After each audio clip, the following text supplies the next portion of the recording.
Marc Clair invited me to be on the Lions of Liberty podcast, Libertarians and Living Rooms Drinking Liquor, with John Odermatt of the Felony Friday show and Chris Spangle of We Are Libertarians. So I opened up a bottle of Johnny Walker Double Black, and I went to school on Chris. This is one that you don't want to miss, trust me. Thank you for joining me on the 42nd episode of the LAVA Spurt, debating on Lions of Liberty. This episode is brought to you by Swarm City, a decentralized commerce meta platform that allows people to participate in commerce without interference from a third party. Also brought to you by Wry Guys t-shirts, the makers of all of the Pax Libertas Productions t-shirts, including the ones for this show. A wry wit for today's shit. Welcome to the LAVA Spurt, the weekly offshoot of the Lava Flow. Channeling the flow of information to the libertarian, anarcho-capitalist, voluntarist, and agorist community. Brought to you by my per-episode donors. Thank you. Here's your host, Roger Paxton.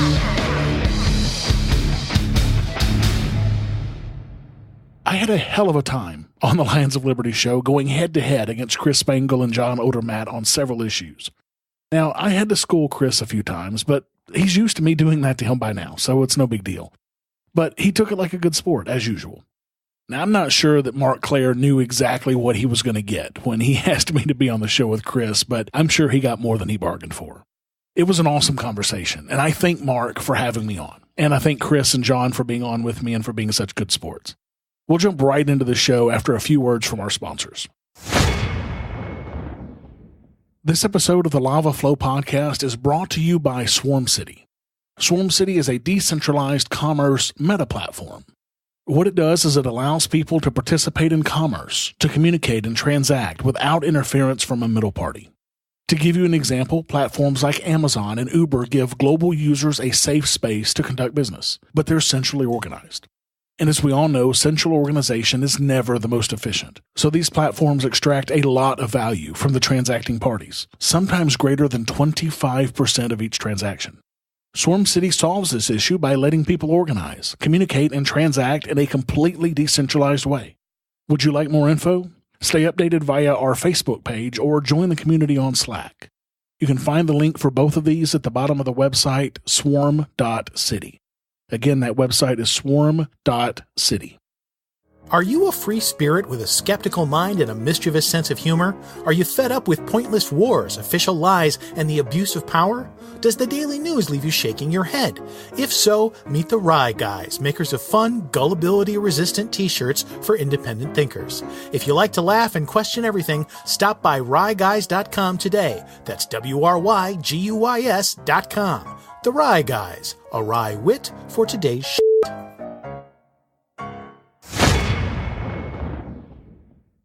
Guess what, Lions? For as little as $5 a month, you can get access to exclusive bonus audio content and help this program grow by joining the Lions of Liberty Pride. To learn more, head over to lionsofliberty.com/support. Who's more of a libertarian, Donald Trump or Bill Weld? Oh, that's Neither.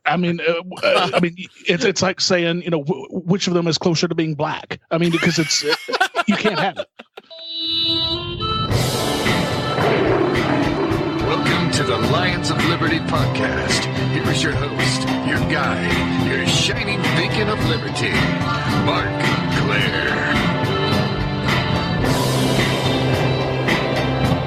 Welcome back, my Liberty Kitties. We're back here at the 299th edition of the OG, the flagship program on this here Lions of Liberty podcast feed. That, of course, means you can find today's show notes over at lionsofliberty.com/299. And we're just one episode away, one measly little episode away from our 300th episode next Monday. And it's quite a doozy. As I've mentioned, I'll be joined by two all-stars in the Liberty movement, Jason Stapleton and Larry Sharp. And if you listen to this program and don't know who those guys are, well, let's just say I'm flattered. I'm simply flattered that you know who I am and don't know who they are. But if you were a member of our support group, the Lions of Liberty Pride, you would have already heard that show because I released that episode a week early to our paid members. So if you don't want to wait a whole week, head over to lionsofliberty.com/support and you can check it out right now.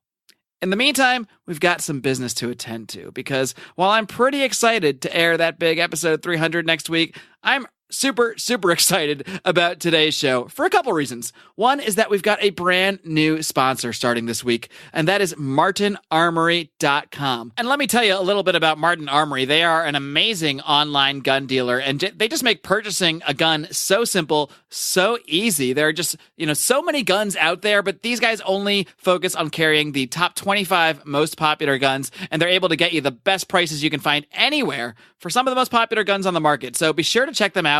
It's a brand new sponsor. I'm really hoping to blow them away with the response from the Lions of Liberty listeners. Please do consider using them to purchase a firearm. And if you do so, use the discount code LIONS at checkout and you'll get free shipping on top of that. Now, the other reason I'm excited today, and I want to be clear, you should really not mix the two things that I'm excited about here today. That's my public service announcement. But I'm also excited right now because I've got an alcoholic beverage in my hand. I'm currently sipping on a nice light Tecate beer because, well, I've got a pretty long day of boozing ahead of me. So we're keeping it light for now, but we'll see how things unfold. And of course, if I'm drinking, that means it's time for America's favorite Libertarian drinking podcast segment. And that is, of course, Libertarians in Living Rooms Drinking Liquor.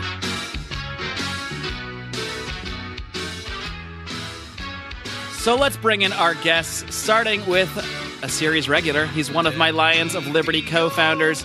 He is the host of the weekly Felony Friday podcast here at Lions of Liberty from Pittsburgh, PA. John Odermatt. Odie, are you ready to roar? Roar! Pretty right. good. You were more than ready. You were so ready that you've already completed the task. That's excellent. I feel like I've done that recently. I don't know. Maybe it's a... I don't. Did we I just really do don't. that? No.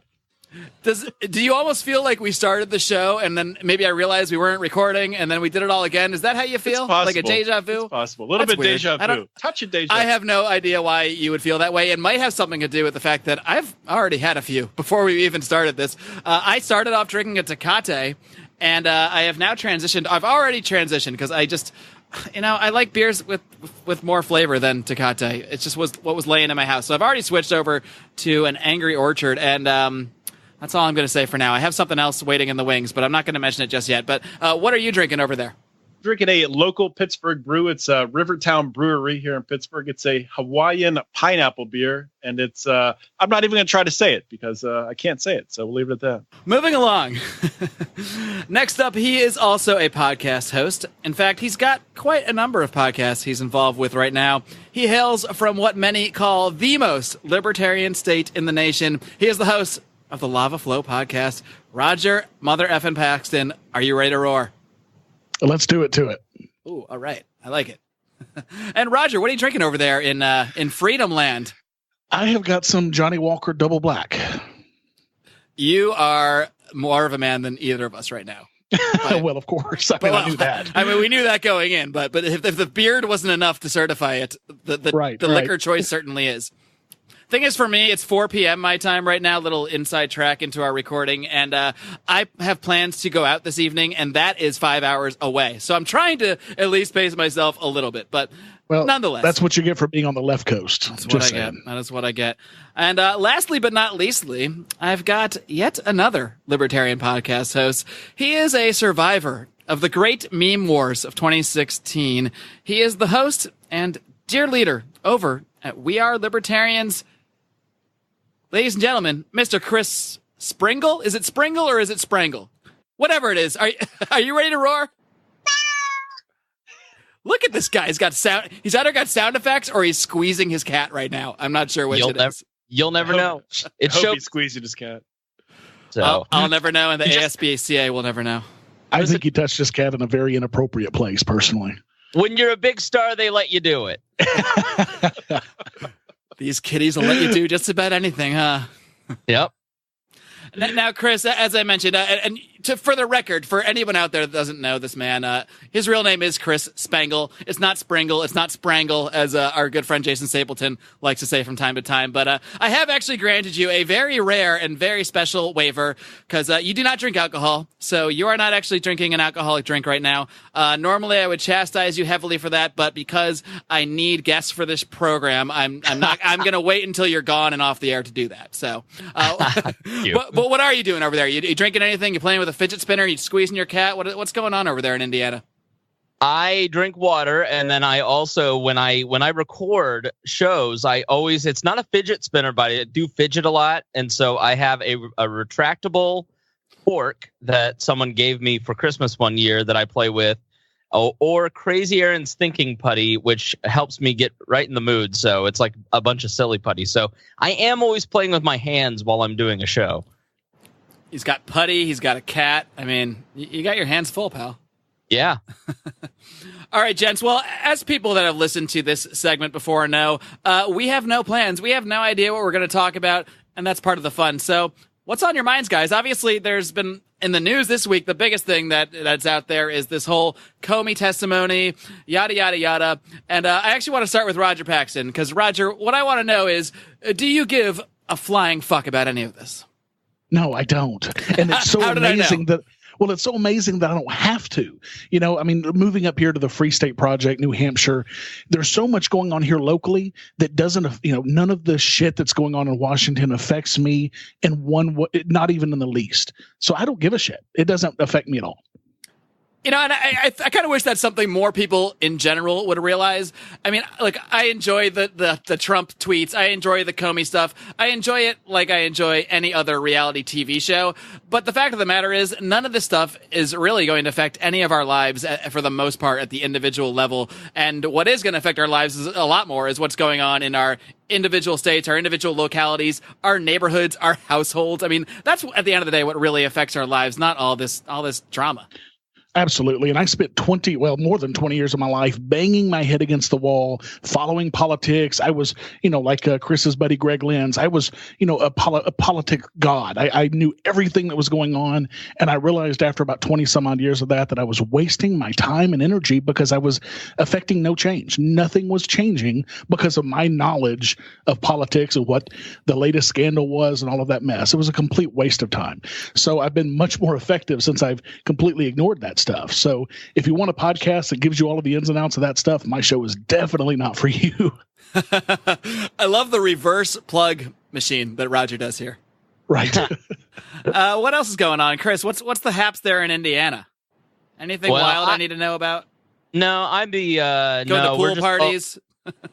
Yeah, we have great pool parties. But I am just I am watching all of it. I love nerd sports. I never have taken it as seriously as maybe it sounds like Roger did. I just, I have more of a, let's fiddle while Rome burns attitude, I guess. And I'm watching it because I'm praying that Donald Trump did not obstruct justice, because being from Indiana, I can tell you that we don't want Mike Pence to be our president, because I don't know. Donald Trump is pretty darn incompetent, but Mike Pence may give him a run for his money. Here's my hope about Donald Trump, and obviously I don't really care if Trump is president, if Pence is president, if Hillary. I mean, at the end of the day, policy-wise, like we said, this stuff isn't going to affect our lives too much. But I'm starting to feel like Donald Trump might be a really amazing firewall in the sense that maybe nothing's going to get done for 4 years. Like, literally, maybe nothing will get done because of all this Russia hysteria. The Democrats just want nothing to do with working with him, which is silly if you're coming from the perspective of a Democrat, because Trump is essentially a moderate Democrat. And if they were smart, they'd be working with him on, maternity leave and all this crap. But they're not doing that, so I don't think any of that's going to happen. And then, you got the Freedom Caucus, who somewhat opposes some of what, the healthcare stuff he's trying to put through. And I'm not sure if they're necessarily going to go along with a lot of the watered-down stuff he tries to push. So, obviously we have elections in 2 years, but there's a pretty good chance that this just might remain a reality show that is literally not going to affect any of our lives, because we might not see any legislation really whatsoever coming out of this Congress.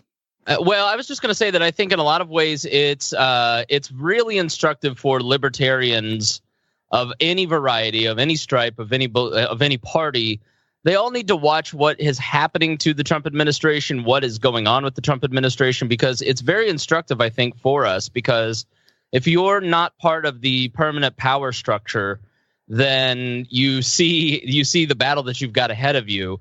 And I think from a non-interventionist perspective, partly because of his incompetence and lack of, ability to see beyond his own narcissism, and partly because of whatever ideology he may have, you're starting to see America's role in the world shrink on a national stage, and the Bush doctrine is starting to it's starting to shrink, thankfully. And so I think that you're seeing in national affairs, and this is, if you are interested in this stuff, then you should listen to my show, the opposite of Roger's plug, because we do talk a lot about this stuff, because I do think that it is interesting to see someone who is president of the United States, who was not part of the permanent power structure, who is hostile to the deep state, and who has either functionally or intentionally a non-interventionist foreign policy, because he's completely ineffective. Other than, militarily, he's sadly been effective, but diplomatically, he's ineffective. I should clarify that. Is he really been completely ineffective diplomatically? Didn't he just get NATO really in reality to say that they want to start taking care of defending themselves in Europe? So even in his, if that wasn't his intention, that's what really came of his trip to Europe. Ineffective in the sense that he is not playing the traditional games, and ineffective by the diplomatic corps standards, absolutely. And in that instance, that is a win in the lessening of America's contributions, hopefully soon, to the United Nations. That's a win. Leaving the Paris Accord, that's a win. These are wins by libertarian and non-interventionist standards, but from your traditional Republican or Democrat standards, that's a gross incompetence. That's, and some of it, I think, if you look at leaving the Paris Accords, I didn't feel that was something that Trump was doing because he is, there's any ideology behind it. I think he's doing it because he wants to be liked by his base. So there's not, it's not like if I were to select a libertarian to be president, it'd probably be Roger Paxton, because Roger is probably the most philosophically grounded libertarian that I know. And I think that he would make a lot of these same diplomatic choices that Donald Trump is making, but Roger would actually do it with purpose. Well, you couldn't force me to be president, Chris. I mean, there's no way in the world I would take the job other than to dismantle the state completely. That would be the only way that I would do it. So, Roger, if you were president, should we suck up to the government then, or not? No, I mean, because the only reason that I would be president ever would be to sign one executive order dismantling the state. I mean, absolutely everything that's going on in Washington right now. And Chris, you allude to the fact that Trump is, he's not part of the establishment. Bullshit. Trump has been a part of the establishment for decades. He has been hobnobbing and giving money and making backroom deals with these folks for decades. Trump is as much a part of those backroom deals and that establishment as any other politician in Washington. Just because he's never held a political office means nothing. He actually probably has more power than most of those politicians because he's got the money that makes those politicians talk. So saying that Trump is not a part of the establishment is just utter bullshit. With all due respect, you're completely wrong, because he has hobnobbed. This is why I brought you two guys on. I'm gonna go on mute for a few minutes, so you guys just go to town. But the fact is that Donald Trump has not been liked by any of the political establishment. The people that he hired to run his campaign were not part of the Washington establishment. Many of them were complete outsiders and outcasts, like Roger Stone. Roger Stone has been part of the establishment for decades too. What are you talking about? 1996, when he was caught in a sex scandal ring, he was kicked out of the party, and he was so far outside of politics that he was managing a libertarian presidential campaign in 2012. Roger Stone invented the establishment. He invented all of this. He is the original godfather of it. To say he is not part of the establishment is just like saying Trump is not part of the establishment. It's bullshit. And Trump, people may not like Trump, but that doesn't matter. They like his money, and that's what matters, and that's what buys influence in Washington. If you read David K. Johnston's book, The Making of Donald Trump, you recognize and realize this is one of the greatest reporters in history, a former tax writer for the New York Times, David K. Johnston outlines how the myth, essentially, that Donald Trump is rich. Yes, Donald Trump has a lot of assets, but Donald Trump is not liquid, and Donald Trump doesn't have nearly as much money as he claims he has. And that's beside the point. That means nothing. He still gives money, and lots of money, to political parties, and has for a long time. So just because he may not have billions in liquid money, he still has assets, but he still has enough money that money has bought influence. Political power is what have you done for me lately? And everybody who was on Team Trump and Donald Trump himself had not done very much politically in the last decade, and were not very well connected in those respects. They were not part of the current political power structure. They worked from outside the power structure because they were considered freaks. They were all nuclear. Roger Stone got kicked out of the Republican Party in 1996 when he got caught going to sex clubs in Miami. And he was persona non grata after that because he greatly embarrassed the Bob Dole campaign. If you watch Get Me Roger Stone on Netflix, amazing documentary, by the way. It's an amazing documentary. Roger Stone, if he were part of the Washington establishment, would not have been helping Gary Johnson in 2012. He would not have been there when we were in Las Vegas. Like, that's just the fact. And you know, as much as we want, the Libertarian Party is just not a bastion of power, Roger. You know that. Oh, of course not. But, you know, the Roger Stone documentary is exactly why I am so glad that I have completely removed myself from the shackles of democracy and politics, because it is an absolute sham, and it shows you all of the dirty dealings that goes on a daily basis. And yeah, Roger Stone is probably one of the worst, but there are people on both sides, just like Roger Stone, doing that in every major election. And it is disgusting. And the fact that we're, you know, acting like this shit matters, like it really makes a difference in our daily lives, is just sad. I couldn't give a shit less whether, you know, Donald Trump got us out of the Paris climate talks, because that means nothing to me. How is that going to affect me on a daily basis? It's not. That's the ins and outs of it. So, Roger, where do you think libertarians, or really human beings in general, should be really focusing their attention politically? I mean, obviously you moved with your feet. You just, you know, had enough of your situation and just moved somewhere where there were more like-minded people around you. Do you think that you're able to, even though you're moving to somewhere, you moved to somewhere in New Hampshire where people already maybe were more inclined to agree with you, do you think you're able to have greater influence there, even within that sphere, because of that? Or do you think it's more a situation where you're going somewhere where people, you know, generally agree with you? So are you influencing as much in that point as opposed to just joining a situation that's more amenable to you? You know, I spent over a decade in Arkansas banging my head against the wall, trying to work with the Libertarian Party, got them ballot access for the first time in Libertarian Party history, ran dozens of candidates, and it got us literally nowhere. So, yeah, I moved up to New Hampshire to be around like-minded people, to really, instead of dealing with all of that day-to-day politics, it really doesn't affect our lives. I am working daily to affect true liberty in the life of myself and my family.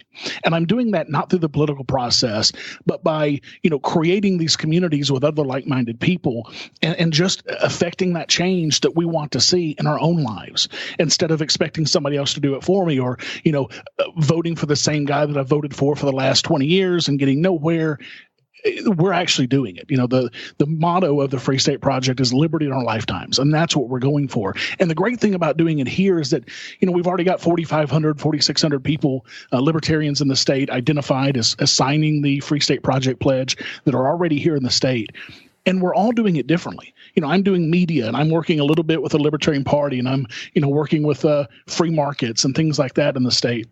But some people go to the State House every day. Some people, write letters to the editor. Everybody does something different here. And all of that effective work together, hopefully, will make liberty in our lifetimes. Liberty. What's the state of liberty in Indiana, Spangle there? I mean, because we actually talked about this on the podcast a few months ago. The subject came up of what are the most and least libertarian states, and obviously I live in one of the least. I don't think there's any question. I live out here in California, and I think we all pretty much agreed if you're going to pick a most libertarian state, Roger's the winner here. I mean, it's really hard to argue against New Hampshire with all of the laws they have.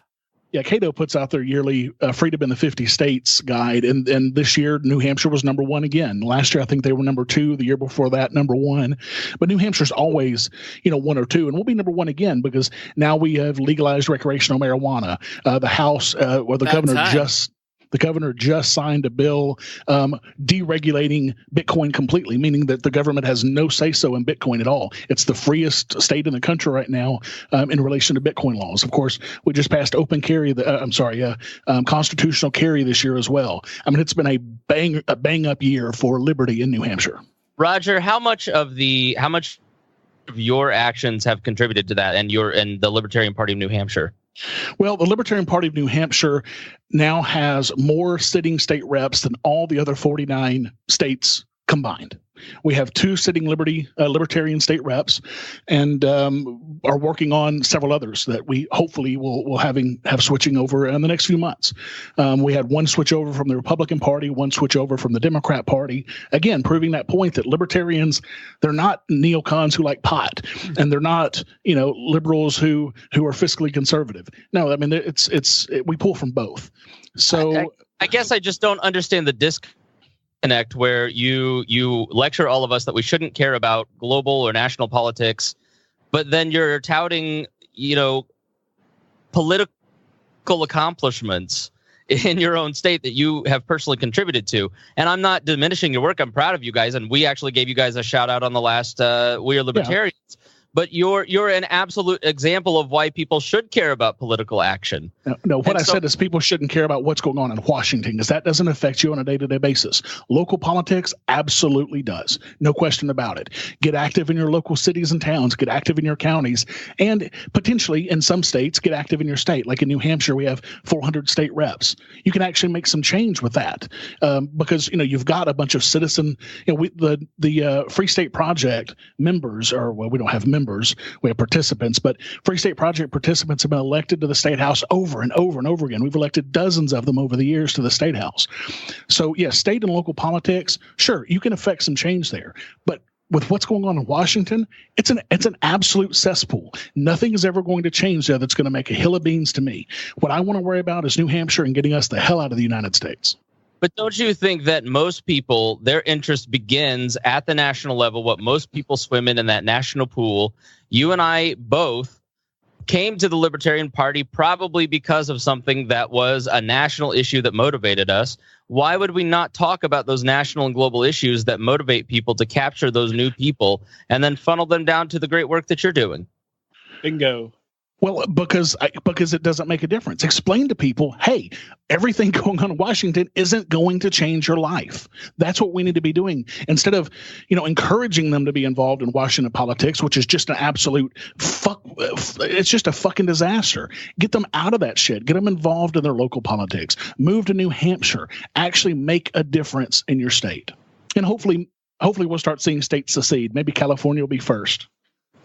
This conversation actually plays into a question that I want to address in a minute. It's actually one of the letters of liberty that we have. So why don't we take a quick break, and then when we come back, we're going to take some letters of liberty from fans. We're going to bounce some ideas around and keep this thing going. And in the meantime, a quick word from today's sponsors while Roger sips some more of his Johnny Walker Black. I firmly believe one of the most important things you can do to protect yourself and your loved ones is to own a firearm. But for a lot of people, buying a gun can be an overwhelming process. There are just so many options, and not everyone feels comfortable walking into a gun store. Well, our friends at martinarmory.com are doing their part to change that. Martin Armory was founded with a simple goal: to make buying a gun simple and affordable. Instead of carrying thousands of different guns, martinarmory.com only carries 25. This allows them to focus on providing the most popular guns on the market at insanely cheap prices. And now, for a limited time, their prices are even more insane, as martinarmory.com is offering Lions of Liberty listeners free shipping. Simply go to martinarmory.com, pick an awesome gun, and enter the promo code LIONS. Again, that's martinarmory.com. The promo code is LIONS. All right, guys, we are back, and I think it's time to dig into the old Liberty mailbag because, yes, it's time to answer some letters of liberty. This is another Letters of Liberty song. That last one I wrote was a downer. It somehow just fell wrong. The Lions said they didn't like it. I'm not sure if that's true, so I'm gonna keep on writing till I find the one they do. So please help me validate my poor life choices. And the first letter actually comes from somebody, this name sounds familiar, actually. This first question is from John Odermatt. and John Odermatt asks... This is corrupt as Washington. Right. Cronyist to the core here at Lions of Liberty. But John actually had a question for me. And this ties into this conversation we were having before the break, as I said.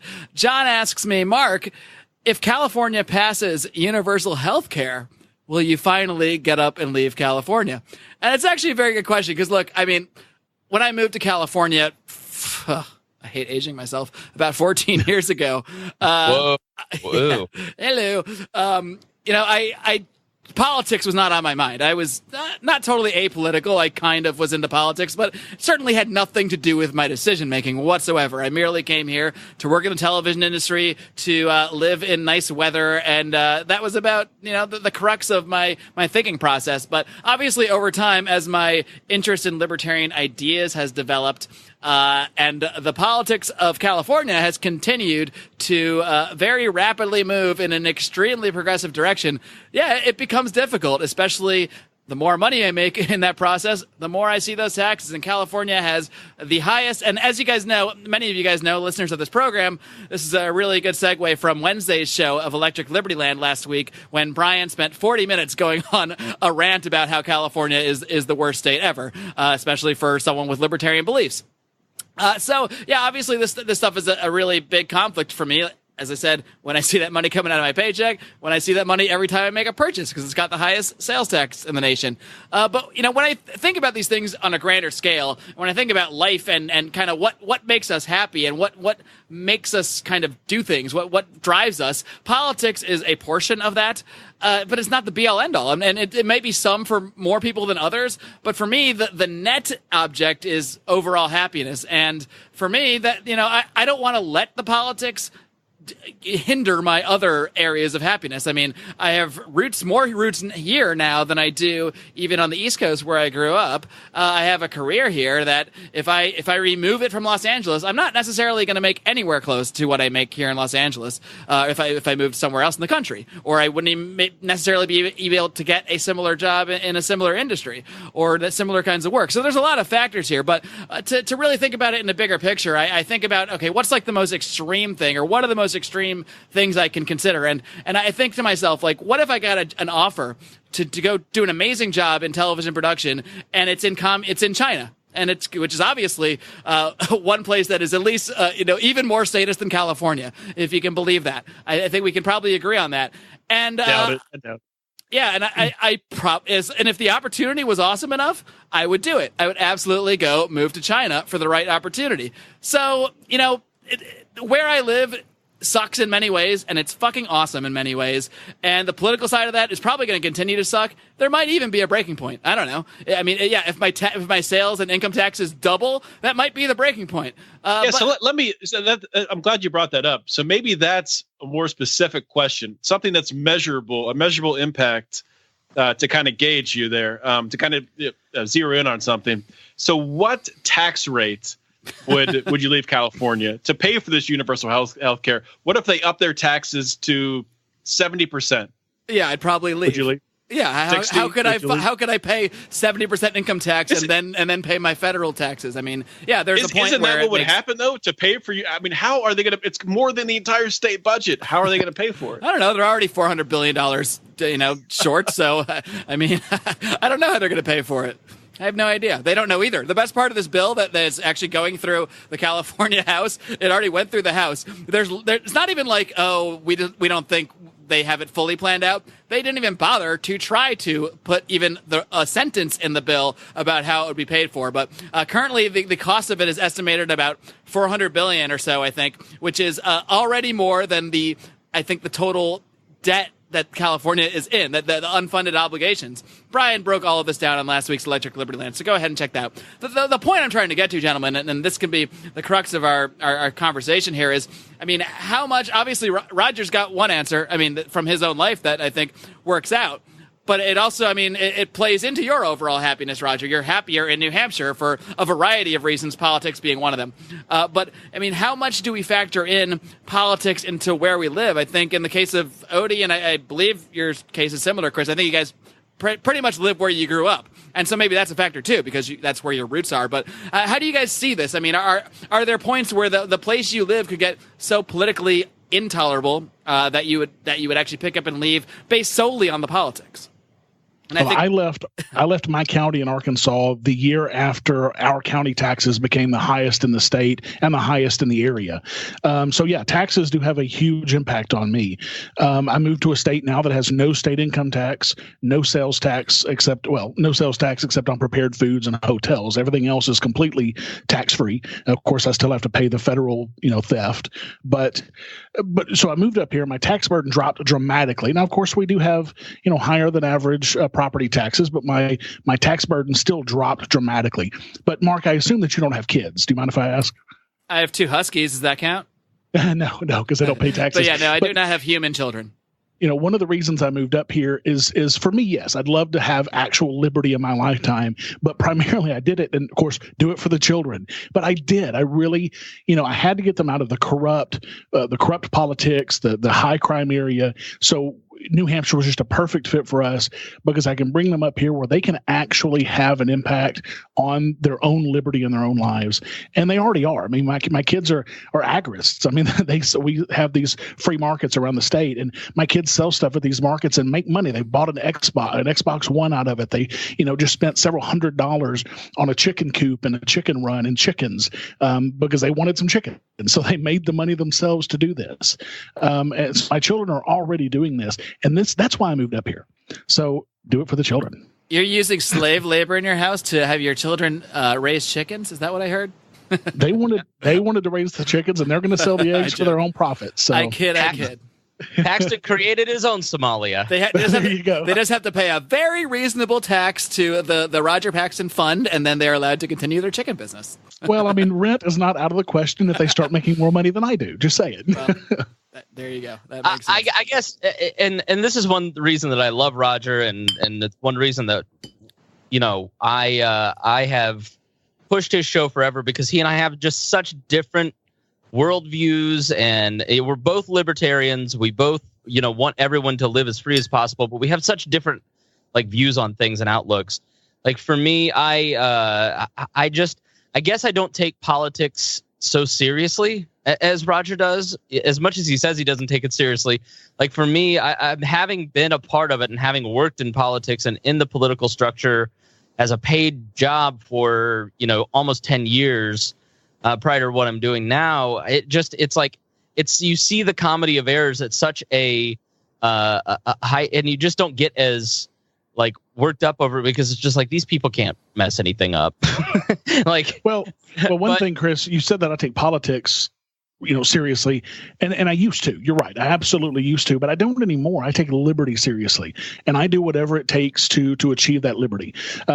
Working within the system is something that I rarely do anymore. I basically became the vice chair of the Libertarian Party here, essentially to help out Darryl Perry, who wanted to take over a dead party because it was completely dead here, just like it was in Arkansas when I took over, many years ago. And he asked me to help him out, help him, get the ball rolling, and I've done that. So after that mission is over, I'm not going to be running for that position again. I've done it now for a year and a half.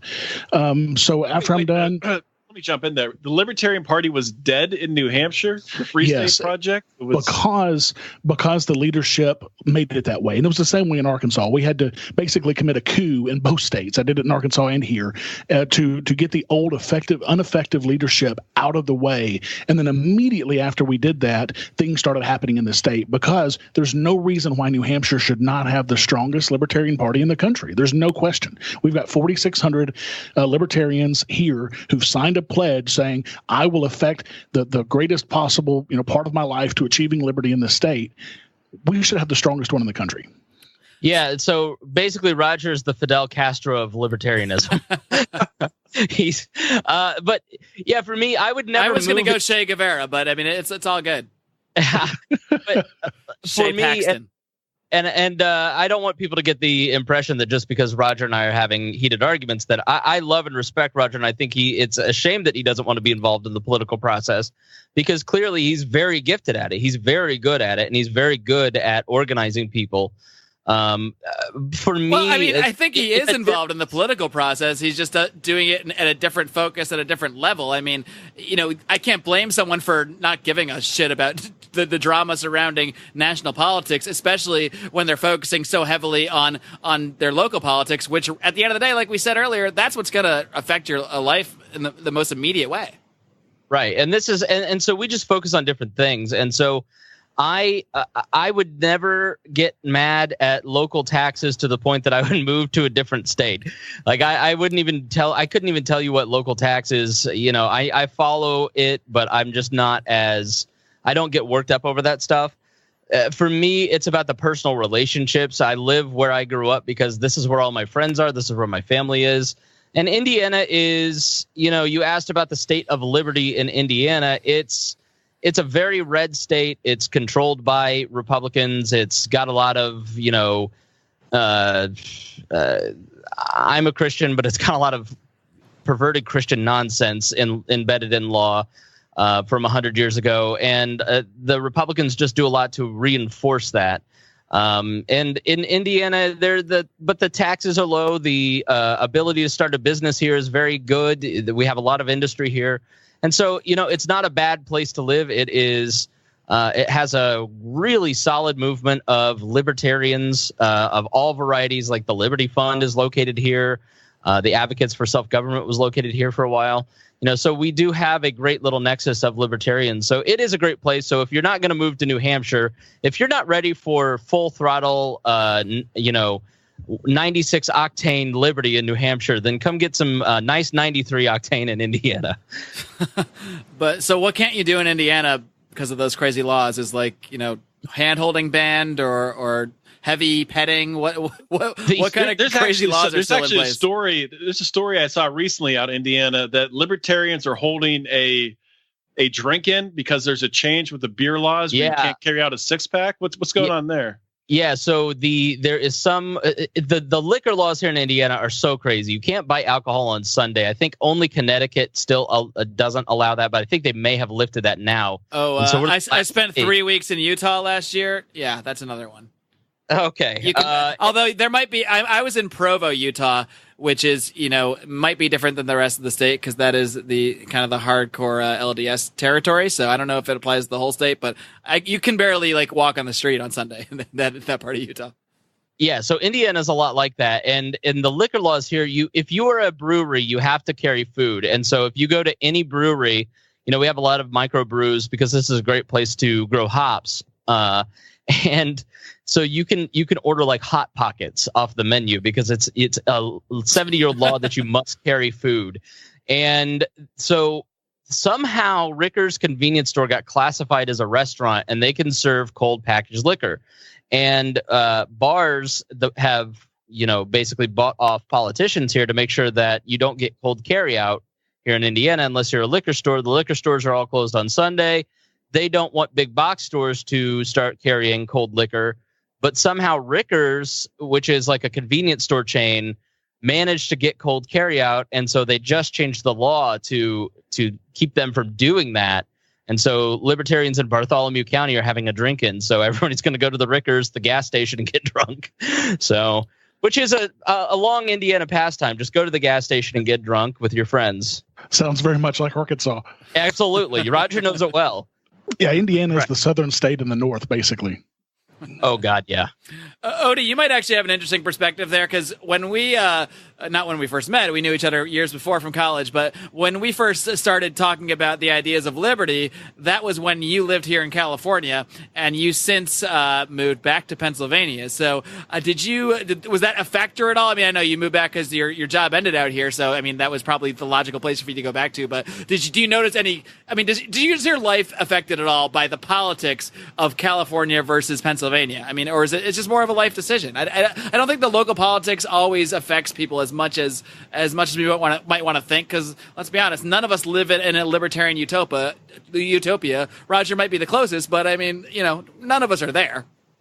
It's funny you bring that up because I was just just remembering back to to when I moved away from California and my last time going out hanging out with you and Brian. Brian was so mad at me for leaving California that he wouldn't say goodbye. He just stormed off and walked down the street. That is hilarious. It was fantastic. But yeah, I don't know. That was a complicated decision. A lot was going on, and ultimately, I just decided to move back home, closer to family, and there were some good job opportunities, which ended up panning out. So, I don't know. The thing about California was when I lived there, and part of it was I was always traveling to the beach to hang out with you guys, or I was going to Palm Springs to hang out with friends there. It was just, I just didn't have any money. I was just spending all of my money. My savings account was nothing. So I think that's something that a lot of people battle with in California, just because everything is so freaking expensive, government aside. I mean, you want to get a freaking double Jack Daniels, you're going to pay, what do you pay, $16 at the bar, something like that? It's ridiculous. Not unheard of. But so Pennsylvania, and Pennsylvania is not that far behind California. It's pretty bad. You talk about liquor laws. Pennsylvania is just now starting to sell liquor and wine in grocery stores. That all was segregated. There were beer distributors and state stores because the state controlled all the alcohol. That's finally changing, which is nice. But what I look at mainly, the things that would make me leave, I guess it's three different things. If my taxes got way too high, a combination of local, state, and federal. Obviously, federal wouldn't matter where I moved in, but if local and state got too high, I could leave. If they try to take my right to bear arms away, if they try to take my guns from me, I'll get the hell out of here. And if they pass some laws that make it difficult to open a business or something like that. So I guess I'll break it down to lawyers, guns, and money. That Warren Zevon song. That's what would make me leave Pennsylvania. But then, where do you go? I guess you'd have to move to New Hampshire. That's the only option left for you. I guess. I don't know. Roger, how many spare bedrooms you got? Well, it's funny you mentioned that. The compound that we just bought has not only our main living area, but it has an attached in-law suite and a house in the back, both of which we rent out to porcupines who are trying to move up here. So they're both full right now, but we might have a bed soon. All right, that's good to know.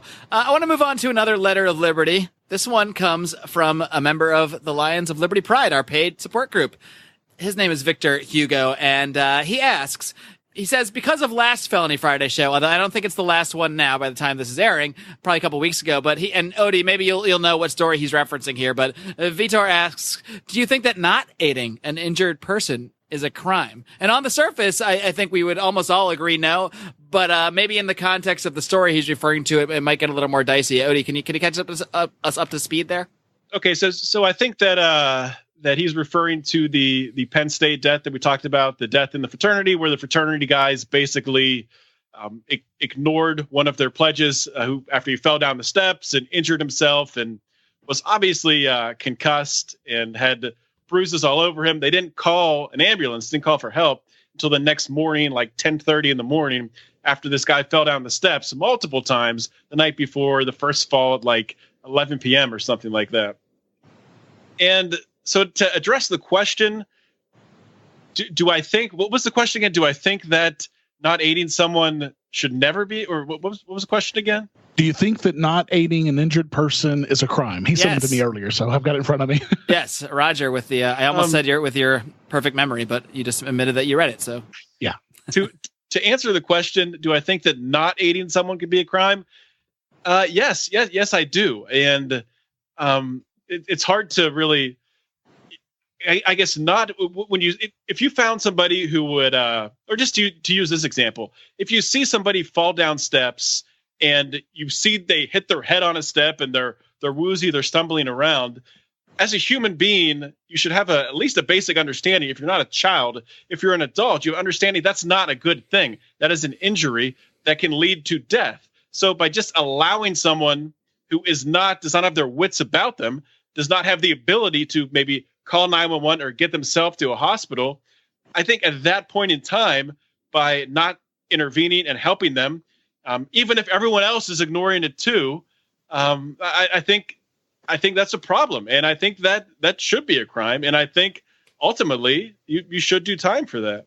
So, John, do you think that I'm a slave to somebody else? Do you think that somebody else should that I should be required to do something against my will or go to jail? Is that basically what you're saying? No, that's not what I'm saying. I don't think you're a slave to anyone else. But to use another example, a story that was posted in our forum this past week, there was a story, I forget what state it was in, but there was, I think it might have been Arkansas, actually, now that I think about it. There was a guy who went over to the mother of his children's house. He wasn't living at the house. I guess he forced his way in, and he was attempting to drown 2 of the little babies in the bathtub. And a neighbor, actually someone else in the house, ran out and got a neighbor, and the neighbor came into the house and shot this man as he was trying to kill these children.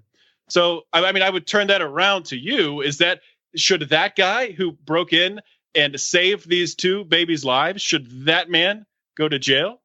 Of course not. No. Well, those are kind of different things, though. One is saying, are you going to be a criminal for not taking an action, and the other is taking an action. So basically, what John is saying is that I should not taken an action, though. He could have stood back. Well, so I guess the but question, would you send him to jail for not taking that action? That's not 100% apples to apples. So I see what you're saying. But one thing you have to understand is that every law, everything that makes you a criminal is backed up by the threat of death. So I guess the question to you, John, do you think that I should die for not helping somebody else? Because that's essentially what we're saying. Because if men with guns, come to take me away, and I don't want to go with them because I didn't want to help somebody who was, hurt or whatever, then they will kill me. So basically you're saying that I should die for not helping somebody. Now, am I saying that we shouldn't help others who are in need? Of course not.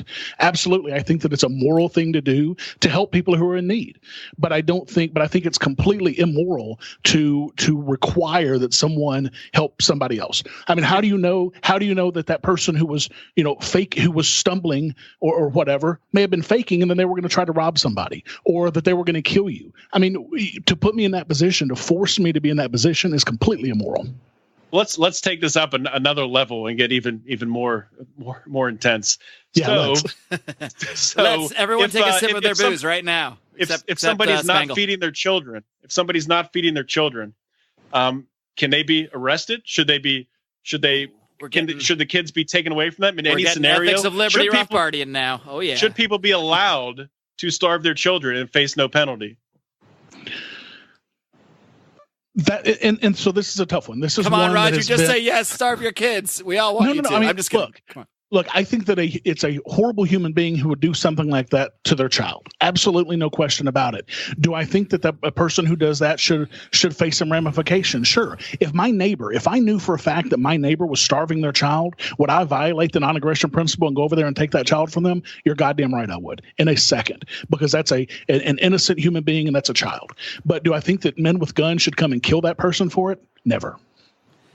See, I don't think, to me, you're not violating the non-aggression principle then, because to me, when it becomes to like a child, if I don't feed a homeless guy on the street, that's very clear to me. That's not a crime. I'm allowed to not feed the homeless guy. When I have a child and I am keeping that child in my home, and I'm basically taking that responsibility for that life, if I'm not feeding that child, then to me, that is an action of aggression, because if I don't have the money or I don't want to feed the child, I can let the child go. I can send the child somewhere else. I can tell the world, sure, I can't take care of this kid. But to me, once you're accepting that child in your home and keeping it there, if you're keeping him there and not allowing access to food, you actually are imprisoning the child. You actually are committing an act of aggression. So I wouldn't consider you going over there and freeing them. I would not consider that an act of aggression. I would consider that an act in defense of the child. I think that it would still be an act of aggression, but it might be a moral act of aggression. I mean, the non-aggression principle is a principle, but it doesn't mean that it can't be broken. For example, if my child were going to run out in the middle of the street in front of a car that was going 90 miles an hour, I would grab my child as forcefully as I could, even to the point of breaking their arm if I had to stop them. Now, did I violate the non-aggression principle against my child? Absolutely. Was it moral? Absolutely. Spangle, I want to hear your take. I don't feel that you have a duty to protect other people. I don't feel that you are compelled to protect other people. But the main reason that I would never vote for this as a law, let's say if I were a state rep, is because in these moments where you are in a drunken frat party and someone falls down and dies, and then the law holds whomever culpable, the law wasn't there, and you could have, there's such a high threshold for innocent people being charged with a crime that they didn't commit when there's even doubt that it is a crime. So that would be why I would vote against it should I be a legislator. Just because let me ask another question, because I forgot to tell this part of the story, because this was a part of that I do want to put story. this back into the context of the initial story, because I think the context does make this a little bit of a different situation, possibly. Because there was one individual who wanted to call the police, and he was told not to, and he was essentially pushed out. I think it was made to leave the house. Now, he still could have called for help, called the ambulance from outside the house, and he didn't. He just left, I guess. But Indiana has something called a lifeline law, which essentially allows anybody under the age of 21 to call the police if there's an emergency, and there will be no legal repercussions towards anybody underage drinking, anybody using drugs, in an effort to save somebody's life. So that, to me, that was sponsored here in Indiana by Jim Merritt, a state senator, and has really they've made a huge push in educating college kids so these sorts of things don't happen. And I believe that was the reasoning that they did not call for help, because they were all afraid that they were going to get the whole party busted for underage drinking, and they were afraid that they were going to go to, now some of them are going to go to jail anyway because of it, but in their minds, this guy just hurt himself, he's going to sleep it off, and we can save ourselves from all this trouble. So if the threat of the trouble wasn't there, I mean, you can almost see where this started. If that threat wasn't there, they obviously, I think, would have called for help. It's not that they weren't concerned, it's that they were more concerned about the possible threat of violence that would come to them for helping. Right. So now it has a similar law, but I'm not sure the breadth of the law, how much it covers, if it were to cover illegal drug activity or what the scope of it is. But I don't think that these kids even knew about that law, so they weren't educated about it. But this is what government does so often, where it passes an immoral law and then passes the immorality off to the blame of the immorality off to other people, where these kids are at fault. And the very real cost here, it doesn't. Who gives a shit about if they go to jail or face a fine or get a felony or whatever? They have to live with the emotional consequences of this decision for the rest of their lives. Absolutely. They have to live with the social outcast status that follows them for the rest of their life. It doesn't matter how much good Laura Bush did in her lifetime, in her role in literacy and things like that. She still contributed to the death of a minor when she was a minor. That stigma follows you forever. And the government is culpable in this because of these immoral laws. And secondly, the cost to these kids is so much more than any kind of legal retribution. So and that's why the second reason that I would never vote for a law like this is that just the very real human reaction that most people are going to help, and if they don't, then they have to live with the consequences of that decision. And the more I think about this, I'm agreeing with you guys, but I do think probably the best way to handle this would be in the civil courts, and to actually bring that case to court. And I know money's not going to bring this kid back to life, but that is a consequence and that's going to mean a lot more, and that can help the family a lot more, at least with expenses and paying for a funeral and things like that. So you're saying they should be able to these kids in cages is going to do in the first place. So you're saying these kids should owe some sort of financial restitution to the family of the kid that died? Yes. But again, you're casting you're making these kids slaves.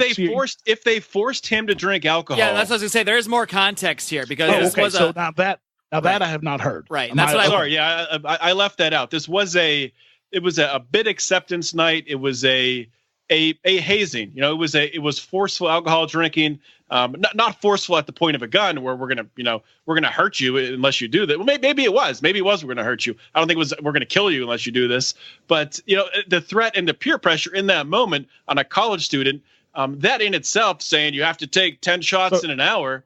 So I guess peer pressure should be illegal now too. We should be making people financially responsible for peer pressure. Come on. I mean, people are only responsible for the actions of themselves. This kid, if he was not physically forced or threatened with harm, if he drank that alcohol on his own just because of peer pressure, I'm sorry, again, you can't put his actions on someone else. So now, again, I would want to know if there was actual physical force or threat of violence in this situation. But if there wasn't, there very well could have been a threat of, not massive violence, not I don't think breaking bones or anything, but knowing the history of some fraternities at Penn State, there could have been a threat of some sort of getting hit with something. I think at the end of the day, we do need to know the actual context that we probably will never know. If it's really just, hey, you want to be in the fraternity, you got to drink these shots. Well, then that is kind of on the kid that drank the shots at the end of the day. But if it's, you need to drink these shots or I'm going to beat you with this paddle, suddenly it gets a little dicier, I think. Well, and I agree with that. And again, now we're talking about, degrees of injury. I mean, if it was just a paddling, for a hazing in a fraternity, that's one thing. But if it were something that could actually cause harm to this child, then absolutely those kids should be culpable for the force that they used for this kid to drink alcohol. But I don't even think, threatening with a paddling in a hazing ritual would reach to that level. That's my personal opinion. Yeah, and I don't think there's necessarily a black and white answer. Once violence has been introduced, then it becomes matters of degrees. And, this is why even in the most freest of libertarianist societies, you're going to have courts to have to sort out some of the nuance of these situations, because even though the principles can be black and white, the application isn't always as black and white, especially once you introduce violence and that sort of thing. And what's the best way to mitigate this problem here so it doesn't happen? End the prohibition. Yes. Bring this stuff out of the freaking back alleys of society so people aren't drinking in secret. I mean, if a normal party was let's say it was a gathering of friends with nothing illegal going on, just adults having drinks at their house, and let's say I have you guys over at the Lions of Liberty studios here, we're all drinking, or Spangle's not, but Paxton just has a few too many. I'm one going to jail because of you guys. Yes, and Chris is like, Spangle's just taking heroin right to the vein. Spangle's like, I spiked their punch. Am I going to be the one that goes to jail because Paxton fell down and cracked his skull open? I forget where I was going with that analogy. I'll drink to that one. Point being, if it wasn't the fear, the fear of them getting in trouble for something else, there's no doubt anybody in this situation where they saw someone get injured in their home would definitely call for help. So, I think we can all agree on the fact that the real cause of this is the prohibition. It is the initial threat of violence that these kids were facing. And frankly, I don't even think you'd have extremes like drinking hazing events if there was no prohibition on alcohol, because the whole reason behind these drinking events, it's this rebellious thing you're not supposed to do. Yeah, also it's fun and we like drinking, but part of it is the rebellion, and that all gets taken away the second you remove the state and remove those laws. Absolutely. I couldn't have said it better. And I can definitely drink to that one. So Roger does not say that very often, that he could not have said it better. So I will drink to that. He was like, would you like to murder me? Like, whoa. See, that's what I mean about the 96 versus 93 octane of liberty. Oh boy, I don't know what octane I'm on right now. There's a secret I want to reveal to you guys, and I really did not want to admit it towards the beginning of the show. And I don't really want to talk about why this is in my house, but I actually have, especially compared to what Roger's drinking over there, I actually have a bottle of Fireball whiskey sitting next to me, and I've had a couple sips. Nice. I'm drinking a drink made for 20-year-old millennials right now. But welcome to the boy club. But I'm drinking whiskey, so I think I get points for that, even if it is sort of a nice fruity, girly, cinnamony whiskey. What is that, 40 proof there? Something like it's 66 proof. Come on. Oh, sorry. Give me a break. What do you say? You guys want to do one more? I've got another. It's actually two questions that are sort of related, and I don't want to step on toes, but at the same time, let's step on toes. You're going to cause problems with this one. Well, you know that, right? I don't even know whose toes we're going to step on yet, but I'm going to give you guys a double question, and then we can talk about how we want to work these things in, because they might be semi-related. David White, he asked, who's your favorite and least favorite celebritarian? Now, to define a celebritarian, this would be someone who is not a pure celebrity. So I would not classify someone who is a celebrity with libertarian views as a celebritarian. So it's someone that would be a celebrity only for their libertarianism, if that makes sense. So I wouldn't consider Vince Vaughn someone who's a celebrity who has expressed some libertarian views. I would not call him a celebritarian because he's a celebrity first and foremost, if that makes sense with our definition.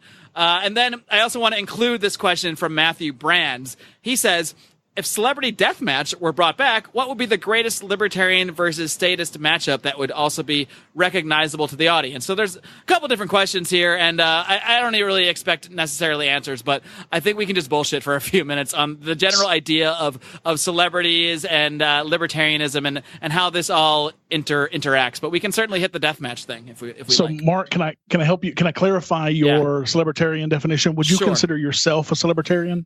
No, because I don't think have enough of the celeb side of it. But Okay. I guess it's all a matter of degrees. Sure. I mean, if there's any amount of people that look up to me as a figure, then I guess to some degree I would be. But I wouldn't say I'm a high level one. What's that? Yeah, Roger, would you consider him one? I would. Yeah, absolutely. I mean, If I am, then we all are.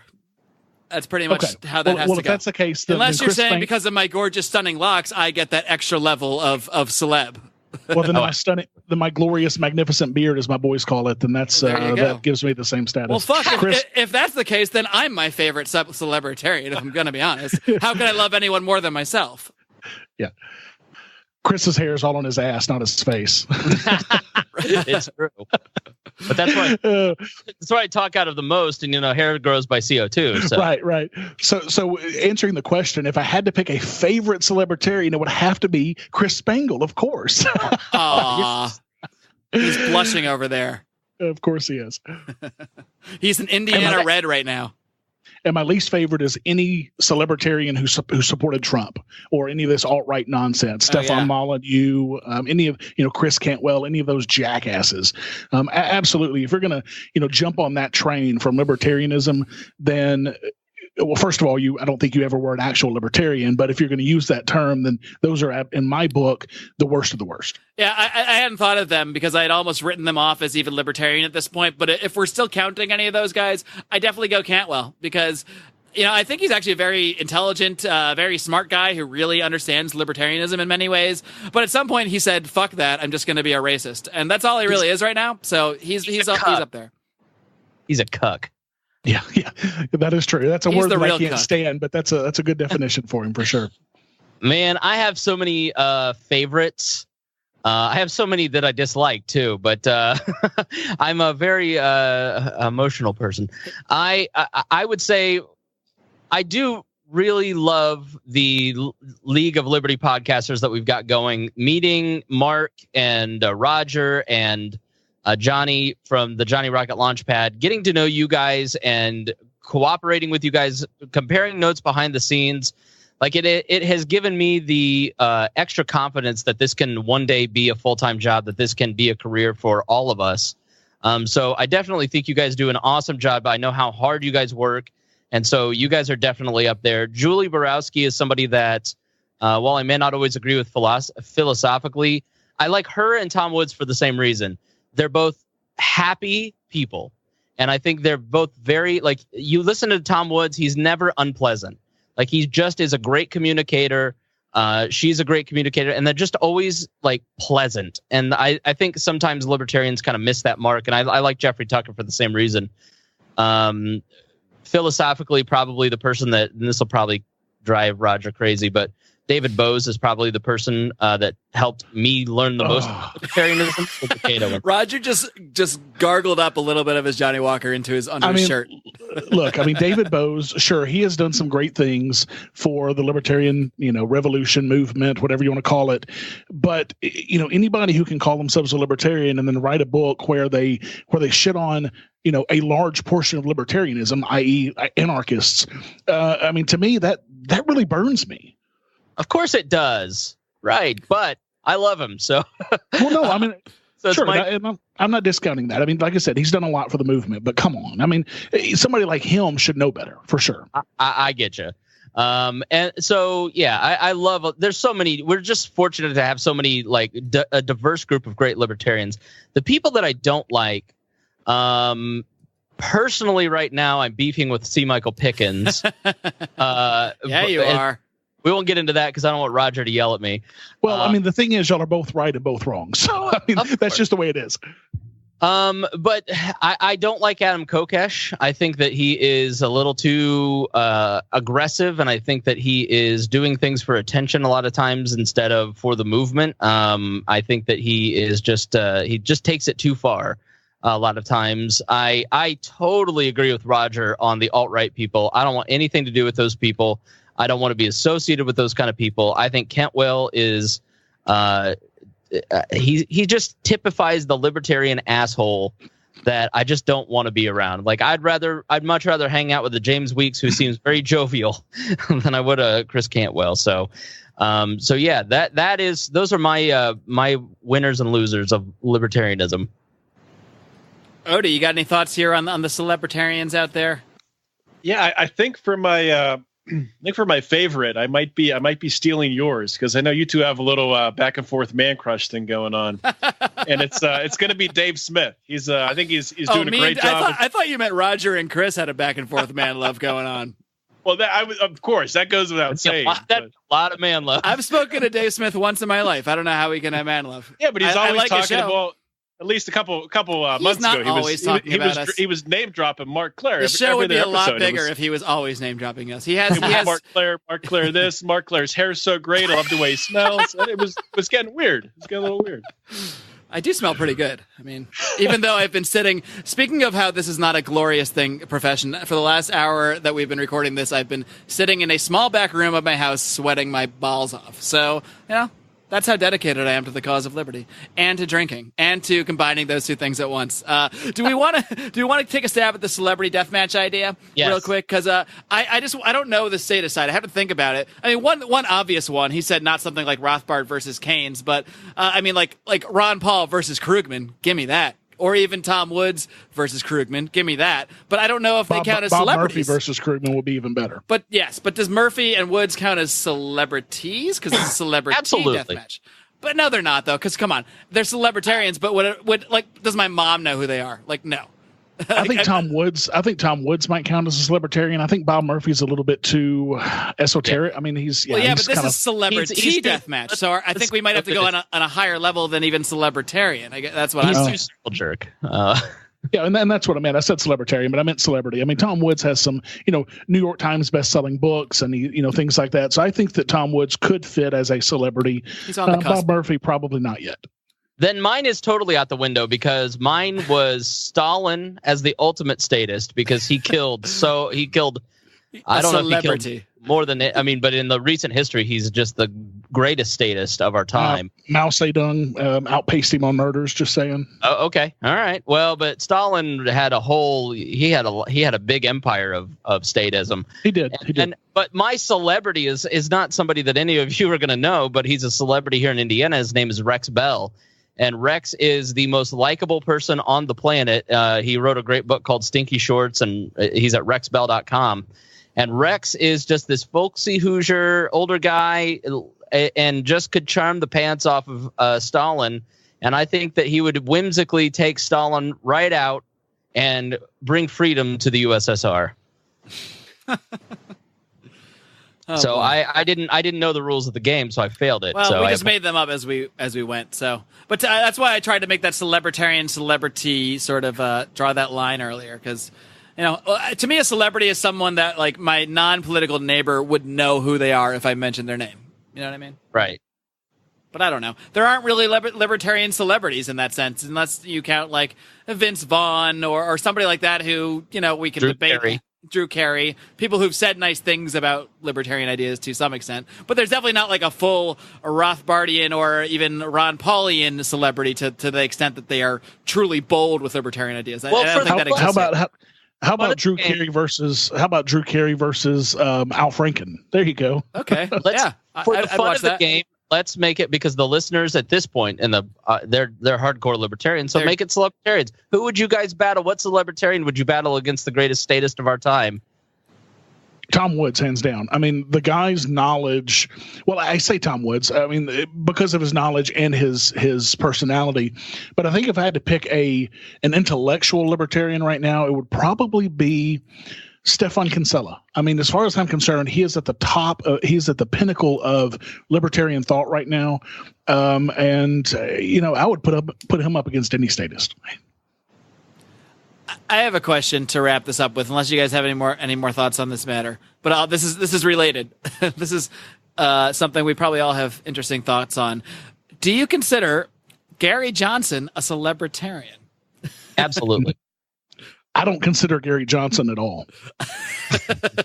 Because to accept a celebritarian, that he's a celebritarian, you have to A, agree he's a libertarian, and B, agree that he has any amount of celebrity. I think I might lean more celebrity than libertarian at this point. I'm going to answer this, and then I'm going to give a lecture. But Gary Johnson is absolutely a libertarian and a celebrity, and you will all know this because the next 5 to 10 years, all these new people will start popping up in the party and going, yeah, I'm a libertarian because I heard about this Gary Johnson guy, and then I started learning about libertarianism, and then I ended up at Rothbard. And so he's absolutely a libertarian, and he's absolutely a celebritarian because a hell of a lot more people know him as a libertarian than maybe Roger would like.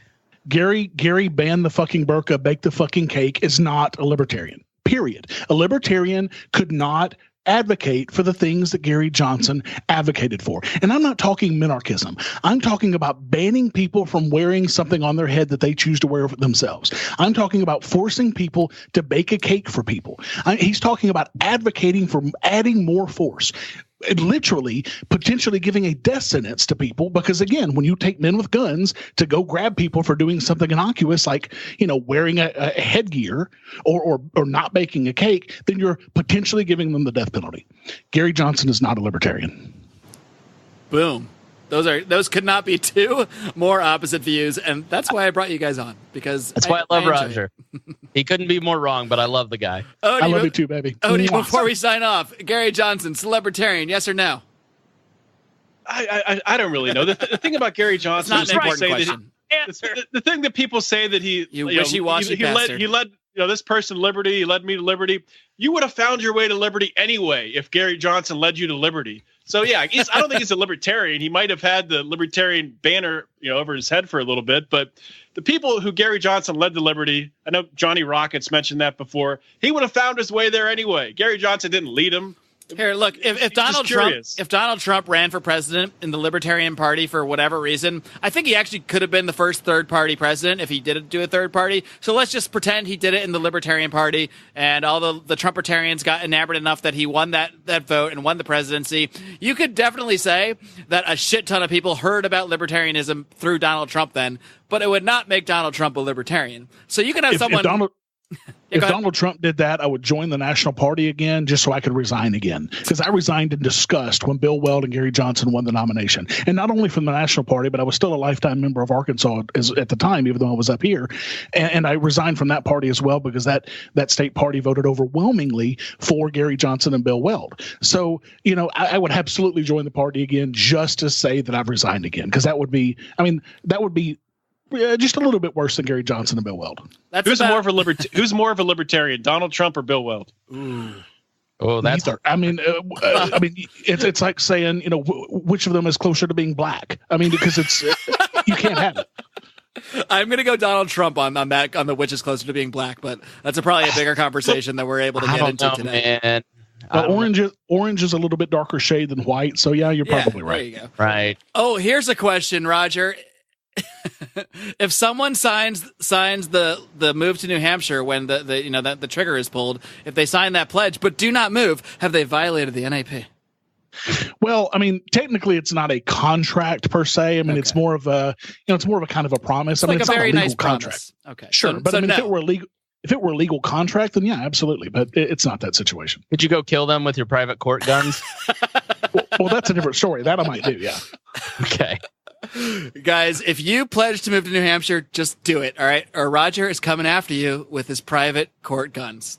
Guys, it's been a blast. I really have had a very good time today. I know we could do this for hours and hours. Someday, I'm going to say it right now, someday we're all, I don't know how we're going to do it, but someday we're all going to be in the same room and we're going to record some ridiculous live stream out to the libertarian world, and it's going to be the biggest thing ever, and I can't wait. Well, Mark, I'm going to tell you how we're going to do it. You guys are all going to come to Pork Fest in 2018, spend a week in the White Mountains of New Hampshire, surrounded by 1,500 other libertarians and anarchists. Have the best week of your life, and we're going to live stream a podcast from there. Can you protect me from the mosquitoes, Roger? The mosquitoes don't bother you up in the White Mountains. Listen, they practice that they don't violate the NAP there. Of course not. There's even so the many libertarian, guns. even the Well, mosquitoes there's so are many libertarian. guns there. But you I'm not understand poor. I'm not poor, so I don't camp and pretend to be poor. So is there a shower there that I can take? Is there a bed? So they have shower. We bring in showers for the week, but they also have hotels on site, and they also have hotels just a half a mile down the road as well. So if you're not into camping, you can also rent an RV too. So there's plenty of options. It sounds like we're all running out of excuses. So if we plan far enough ahead, which we are, I think this can happen. Well, my wife and I are potentially going to be organizing the event next year, and if that happens, I'm going to do whatever it takes to get you guys there. Whatever it takes, I'll remember that. I'll remember that. And I don't need to because it's recorded here on audio and it's being put out there for the world to listen to. Until next time, folks, I've only got one more thing to request of you. And that is, of course, live long and live free.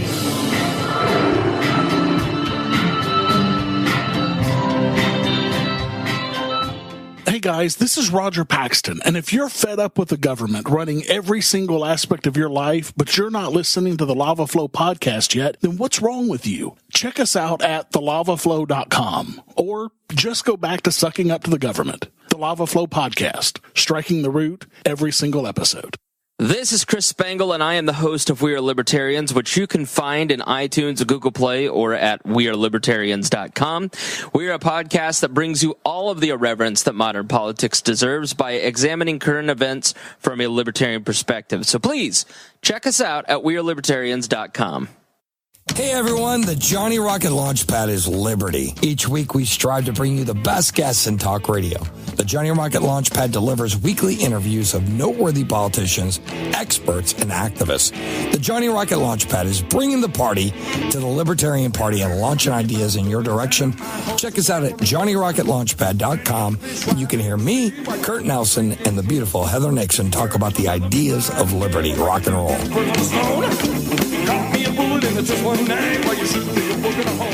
Guys, thanks so much for listening, and make sure to check out the Lions of Liberty podcast at lionsofliberty.com, or you can subscribe to it on any podcatcher, just like with my show.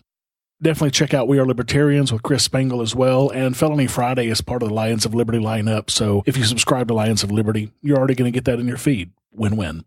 And again, thanks so much to Marc Clair for having me on, and thanks to John and Chris for having so much fun with me on the show. Until next time, keep striking the root. Thank you for listening to The Lava Flow at thelavaflow.com. Don't miss an episode. Subscribe now at thelavaflow.com/subscribe. This has been a Pax Libertas Productions podcast.